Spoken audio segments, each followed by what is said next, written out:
Harsiddhi one direction from wide to creation में आप सभी का स्वागत है।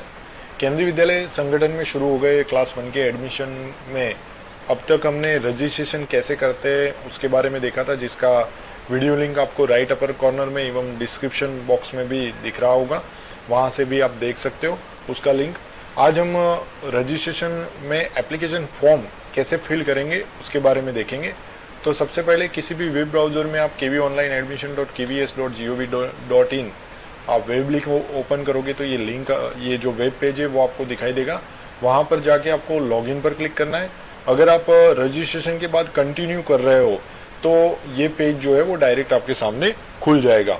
आपके मैसेज बॉक्स में एक लिंक आया होगा, वो लिंक में आपको एक योर लॉगिन कोड इज ऐसे लिखकर एक कोड मिला होगा। उस कोड का इस्तेमाल करके आपको जो बच्चे का डेट ऑफ बर्थ था वो डेट ऑफ बर्थ और आपका मोबाइल नंबर, जो मोबाइल नंबर था वो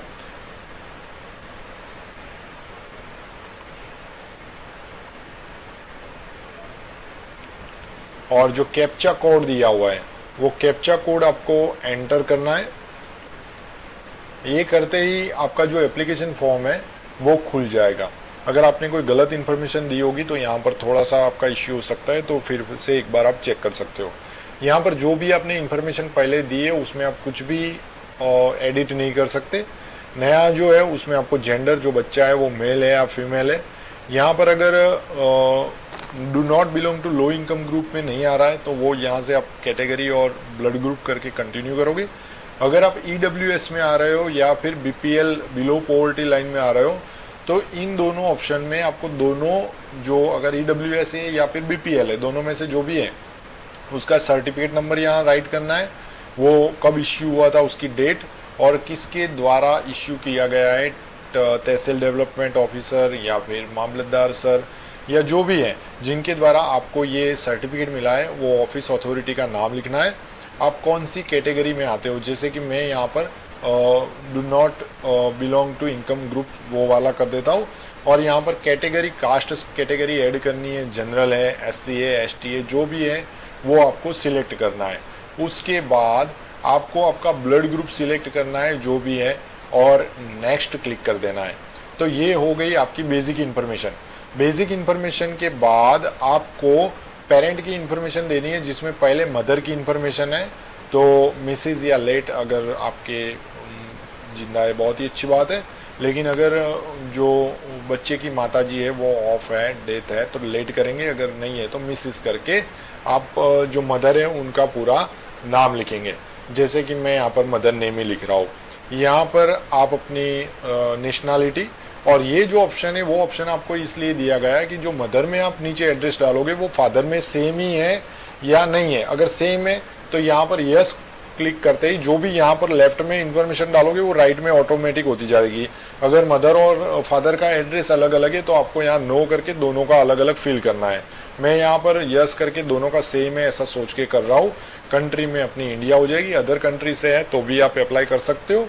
और यहाँ पर स्टेट है, जैसे मैं यहाँ पर गुजरात सिलेक्ट कर देता हूँ, यहाँ पर मैं अपना सिटी सिलेक्ट कर देता हूँ पाटन। यहाँ पर आपका जो रेसिडेंशियल एड्रेस है वो पूरा एड्रेस आपको यहाँ पर डालना है। जो एड्रेस यहाँ पर डालोगे वो सेम यहाँ पर होता जाएगा। पिन कोड जो है वो आपको यहाँ पर ऐड करना है। घर का लैंडलाइन नंबर है तो ठीक है, नहीं है तो कुछ नहीं करना है। यहाँ पर अनदर मोबाइल नंबर आपको ऐड करना है। ये मोबाइल नंबर आपकी माताजी का है और ये आपको हेल्प करेगी अगर आपने जो पहले मोबाइल नंबर दिया हुआ है वो अगर कांटेक्ट नहीं हो रहा है, रीचेबल नहीं है, तो जो टीचर होंगे वो इस नंबर पर कांटेक्ट करेंगे। ईमेल आईडी आप जो भी दे रहे हो वो सही देना, क्योंकि इससे ही आपका नेक्स्ट जो कांटेक्ट होगा वो मोबाइल नंबर ईमेल आईडी से ही आपका कांटेक्ट होगा।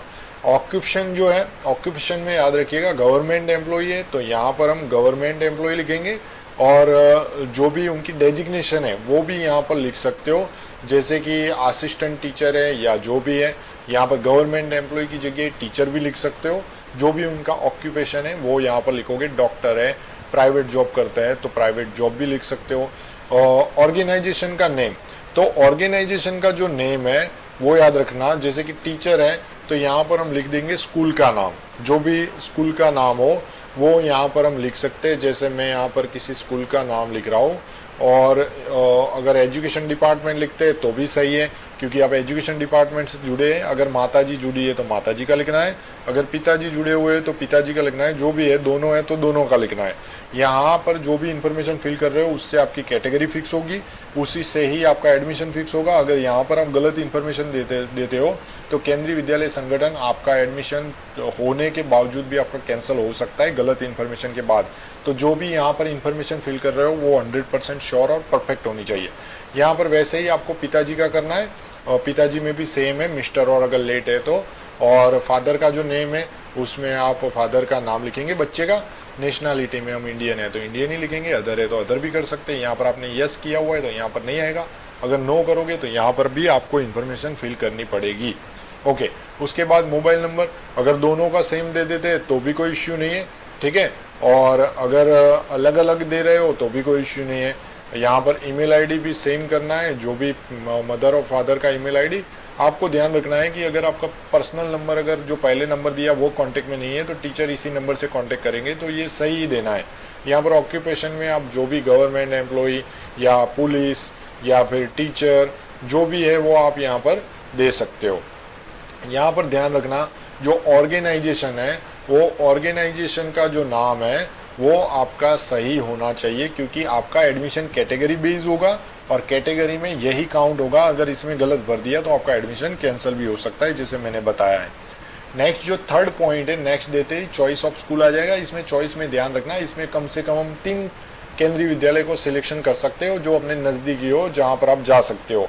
यहाँ पर जैसे मैं पहले कर रहा हूँ गुजरात में, जैसे कि मैंने यहाँ पर केवी कर दिया, केवी धांगध्रा, ठीक है। नेक्स्ट यहाँ पर ये हो गया। अब यहाँ पर ध्यान देना, ये डिफेंस स्कूल है एवं रूरल है, तो रूरल में क्या होगा 8 किलोमीटर से ज़्यादा और 8 किलोमीटर से कम। अगर ये अपना अर्बन में होगा तो 5 किलोमीटर हो जाएगा। अब ये 8 किलोमीटर वाला क्या है, अगर आप कम करते हो तो आप आरटीई एप्लीकेबल हो जाते हो, अगर कम नहीं करते हो तो आप आरटीई एप्लीकेबल नहीं रहोगे, ठीक है। आरटीई का क्या है, तो आरटीई में आपको फीस एक्सेम्पशन मिल जाता है और ये थोड़ा सा प्रॉफिट हो जाता है। रूरल में 8 किलोमीटर है, अर्बन सिटी एरिया है तो उसमें 5 किलोमीटर है। तो जैसे कि मैंने यहाँ पर 8 किलोमीटर से कम कर दिया तो यहाँ पर पहले से ही लिख कर आ गया कि आप आरटी के लिए एलिजिबल हो। उसके बाद अगर आपको आपकी कैटेगरी का पता नहीं है, सर्विस कैटेगरी का, तो यहाँ से आप हेल्प ले सकते हो। अगर आपको पता है तो यहाँ से पहले तो सीधा सिलेक्ट कर सकते हो कि आप गवर्नमेंट एम्प्लॉय।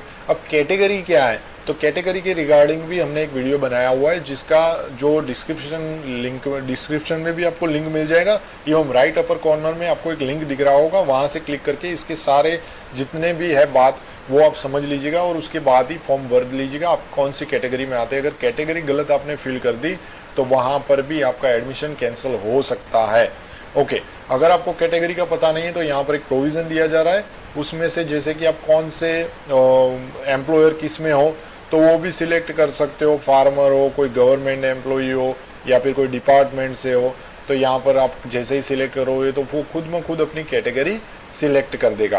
तो ये जो है वो आपके लिए एक सुविधा दी गई है। अगर आपको डायरेक्टली पता है तो यहाँ से ही सीधा आप कैटेगरी सिलेक्ट कर सकते हो, ठीक है। तो ये हो गया अपना स्कूल 1 का।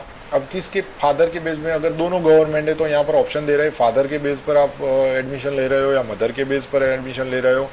और उसके बाद है यहाँ पर एडमिशन, 7 सालों में कितने एडमिशन हुए, एडमिशन जिसके ज़्यादा हो गए उसको प्रायोरिटी मिलेगी।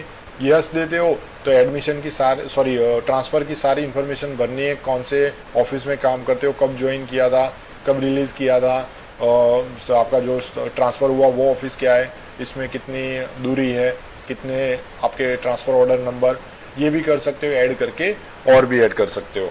और यहाँ पर अगर आप दूसरा केवी अप्लाई करना चाहते हो तो वो भी कर सकते हो, यहाँ से सिलेक्ट विद्यालय 2। अब यहाँ पर एक और ऑप्शन आपको बता देता हूँ, जैसे मैं गुजरात का कोई सिविल स्कूल अपने केवी पाटन का ले रहा हूँ, केवी पाटन, तो यहाँ पर देख लीजिएगा, यहाँ पर 5 किलोमीटर हो गए क्योंकि अर्बन एरिया है, इसलिए रूरल एरिया है तो 8 किलोमीटर है। अगर 5 किलोमीटर से ज़्यादा करते हो तो आरटी के लिए एप्लीकेबल नहीं हो, 5 किलोमीटर से कम करते हो तो आरटी के लिए एप्लीकेबल हो। कैटेगरी का आपको पता नहीं है तो यहाँ पर इस डिस्ट्रिक्ट में जितने भी गवर्नमेंट अब तक एडमिशन हो गए वो सारा लिस्ट आपको दिख रहा होगा। पहले जो हम कर रहे थे तो उसमें इतना बड़ा लिस्ट नहीं था। अब जैसे कि मैं यहाँ पर कोई मेडिकल कॉलेज में काम करता हूँ, धारपुर मेडिकल कॉलेज में, और यहाँ पर आप सिलेक्ट करोगे कि आपका सर्विंग एम्प्लॉय है, तो सर्विंग एम्प्लॉय करते ही यहाँ पर 4 नंबर की कैटेगरी आ जाएगी। कैटेगरी के बारे में अगर आपको पता नहीं है तो डिस्क्रिप्शन बॉक्स में आपको एक लिंक दिया था, और आगे भी आपको एक राइट अपर कॉर्नर में एक लिंक मिला था, वहाँ से आप सिलेक्ट कर सकते हो। वीडियो देखकर आप अपना सर्विस कैटेगरी पता लगा सकते हो। इसके अलावा siddhibandaerection.blogspot.com पर भी एक अपने सर्विस कैटेगरी के रिगार्डिंग वेब पेज भी रखा हुआ है, वहाँ से भी आप देख सकते हो। फादर या मदर जो भी आपको सिलेक्ट करना है, ट्रांसफ़र का मैंने बता दिया। यहाँ पर हम सिलेक्ट करके हम चढ़ेंगे आगे नेक्स्ट पेज पर। नेक्स्ट पेज पर जाएंगे, सॉरी यहाँ पर हमने सिलेक्ट दिया हुआ है नंबर ऑफ ट्रांसफ़र के लिए, यहाँ पर नो करके हम नेक्स्ट पे चलते हैं। विद्यालय 3 भी सिलेक्ट कर सकते हो। अब इसमें क्या करना है तो आपको सिलेक्ट करना है डेट ऑफ बर्थ का जो सर्टिफिकेट है उसका जेपीजी फाइल। अब यहाँ पर एक बात आप ध्यान रखिएगा कि जो डेट ऑफ बर्थ सर्टिफिकेट है उसमें आप उसका एक फ़ोटो लेकर उसको जेपीजी फाइल में सेव कर सकते हो, या फिर एक और भी कर सकते हो, पीडीएफ में भी सेव कर सकते हो। इतना सेव करने के बाद आपको, जैसे मैंने ये मेरा कोई डॉक्यूमेंट है तो यहाँ पर मैं जैसे कि ये सर्टिफिकेट ऐड कर रहा हूँ ओपन करके, तो ये मेरा ऐड हो जाएगा अपलोड करके। शायद 300 KB के ऊपर था तो मे भी ओके हो गया है, ठीक है। तो ये मैंने यहाँ पर मैंने कास्ट सर्टिफिकेट लिखा है, लेकिन आपको डेट ऑफ बर्थ सर्टिफिकेट करना है। ऐसे ही बच्चे का पासपोर्ट साइज फ़ोटो सिलेक्ट करना है, तो पासपोर्ट साइज फ़ोटो में भी आपको ध्यान रखना है, जैसे मैंने फ़ोटो सिलेक्ट कर दिया, अपलोड कर दिया, तो ये दोनों अपलोड हो जाएंगे।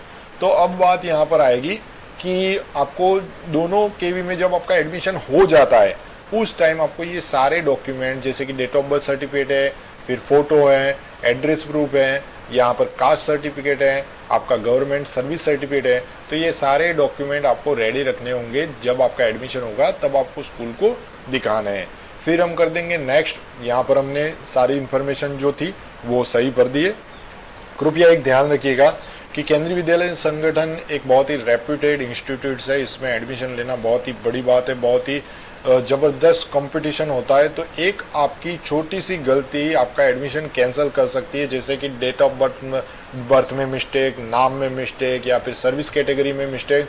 अगर कोई कंफ्यूजन है तो आप कमेंट बॉक्स में भी लिख सकते हो। अगर कंफ्यूजन है आप स्कूल का कांटेक्ट भी कर सकते हो, जो एडमिशन इंचार्ज होंगे वो आपको परफेक्टली गाइड भी करेंगे। तो इसको कृपया सीरियसली लेना, इसको आप ऐसे ही मत छोड़ देना कि इन्फॉर्मेशन भर देंगे, वहाँ टीचर के बाद लास्ट में कुछ हो जाएगा हम कर लेंगे, ऐसा कुछ नहीं होता। ये पूरा ओपनली एकदम परफेक्टली एडमिशन सिस्टम चलता है। यहाँ पर हम करेंगे सेव टू प्रीव्यू। प्रीव्यू होने के बाद आप पूरी एप्लीकेशन, फिर से मेरी बात समझ के ध्यान रखिएगा, पूरी एप्लीकेशन, नाम, डेट ऑफ बर्थ सर्टिफिकेट, आपका जो पेरेंट का इंफॉर्मेशन है वो, एड्रेस, मोबाइल नंबर, आपकी कैटेगरी, सर्विस कैटेगरी, ये आरटी वाला, ये सब जितना भी है, जो मैंने जैसे यहाँ पर 2 स्कूलों के लिए फिल किया है, आप 3 भी कर सकते हो। तो ये सारी इंफॉर्मेशन आप देख लेना और अच्छे से पढ़ लेना। कोई भी गलती अगर है तो कैंसिल करके नया फॉर्म फिल कर देना। ओके, तो ये था प्रीव्यू। प्रीव्यू के बाद हम करेंगे सबमिट एप्लीकेशन। तो सबमिट एप्लीकेशन करते ही आपको फिर से पूछा जाएगा कि क्या आप इसको सबमिट करना चाहते हैं। तो अगर आप यस सबमिट दे देते तो ये जो फाइल है वो आपकी सबमिट हो जाएगी, और एक और ओटीपी आपके मोबाइल में आएगा। वो ओटीपी आपको यहाँ पर देना है। ओटीपी में खास बात ध्यान रखना कि ओटीपी कभी भी किसी के साथ शेयर मत करना। तो ये हो गया आपका सक्सेसफुली सबमिशन। ये आपका आ गया सबमिशन नंबर। ये कहीं डायरी में बढ़िया से अच्छे से लिखकर सेव कर देना। जब आपका एडमिशन होगा तो कौन से, अगर आपने एक से ज़्यादा एप्लीकेशन फॉर्म फिल कर दिए तो वहाँ पर डुप्लीकेशन के कारण भी आपका फॉर्म कैंसिल हो सकता है। तो पहले से ही स्कूल का कांटेक्ट करवा के उसको डिलीट या फिर एडिट करवा लेना, और डिलीट हो जाएगा, शायद एडिट हो जाएगा, डिलीट वहाँ स्कूल वाले खुद में खुद कर सकते हैं बाद में, ठीक है। तो ये नंबर भी अच्छे से डायरी में लिख देना, और इसका प्रिंट निकाल के हार्ड कॉपी अपने पास सेव रखना, ताकि फ्यूचर में जब भी आपका कम्युनिकेशन स्कूल के साथ होगा तो वो आपके लिए बहुत ही अच्छे से हो जाएगा। प्रिंट एप्लीकेशन करके आप कर सकते हो।